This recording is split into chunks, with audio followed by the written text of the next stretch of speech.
আল্লাহ মাফ করুক। আমার কুটি বইনে তো 2 দিন আগে হরিগো বাইত গিয়া সইগা। আল্লাহ দিলে আমার কুটি বইনে বিয়ার আগে আমারে বহুত জ্বালান জ্বালাইছে। অনে আল্লাহ দিলে বিয়া হইছে, বিয়া হয়ে আমার বইনে অনেকটা সভ্য হইছে। কিন্তু এই বুইরাটার কথা কি কইতাম, এইটার খালি আকাম। এই সেলাই মেশিনটারে দেখছেন? আমি বাহের গুতে শুনি নাই, সেলাই মেশিনের তিকা ফাট উঠটা জায়গা।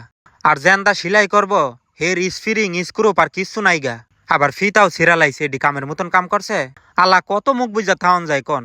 আমি কই বোন, এই সেলাই মেশিন দিয়া তুই কি সেলাই করছত, নাকি ইসরায়েল আর ফিলিস্তিনের যুদ্ধের মধ্যে যোগদান করছিলি? সেলাই মেশিনের একটা কমন সমস্যা, সেলাই ওঠে না। এটা প্রতি মাসে মাসে গিয়ে আমার ঠিক করণ লাগে। আর আজগা যে সমস্যার কথা কইছে, এটা একটু মিকটু সমস্যা। এটা ডাক্তারের কাছে ভালোভাবে দেখান লাগবো। আল্লাহর দুয়ায় আমার বইরা বইনে যদি বাইত থাকে, আমার দিনের মধ্যে 2-1 বার আরাম বাজারও যাওনি লাগে। এইবারে সেলাই মেশিনটা লইয়া যাহা জামুগা, আবার দূর ফেরা গড় আইছে। আয়া কয় ভাই আমার বেলেন্ডারটাও লইয়া যা। এটার তার তোর সব ইন্দুরে খায়া লাইছে। আর বেলেন্ডারে চাকা চোকা কিছু ঘুরে না। এইটা ঠিক করে আইনা দে, 2 দিন পরে তো হরিগো বাইত জামুই গা। আমার কামের কাম হইব না, আমার ফাটা ফুটা দিয়া মুজ বাটন লাগে জানোস না ভাই, আমার হাত জ্বল্লা ফুরা জায়গা। এই বিলিন্ডারটা হইলে আমার খুব উপকার হইব।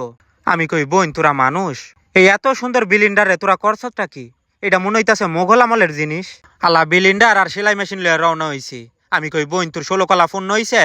কহ ভাই আর কিছু নাই, এডি আমারে ঠিক করে আইনা দে। আল্লাহ ঠিক করতে আনছি। আইনা সেলাই মেশিনটা জাহা লাবাইছি। আর বেডাই সেলাই মেশিনের অসুখ দেখা পুরা হতবাগ হয়ে গেছে গা। বেডাই কয় আয় হায় রে, সেলাই মেশিন এমবো নষ্ট হয়।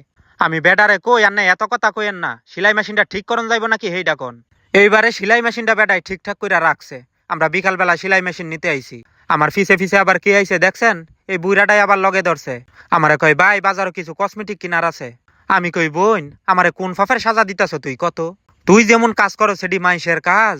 তুই কালকা না কেবলে বাজারও আলি এক গাদা কসমেটিক কইরা লইয়া গেলি। আজগো আবার কি এমন বাহি আছে?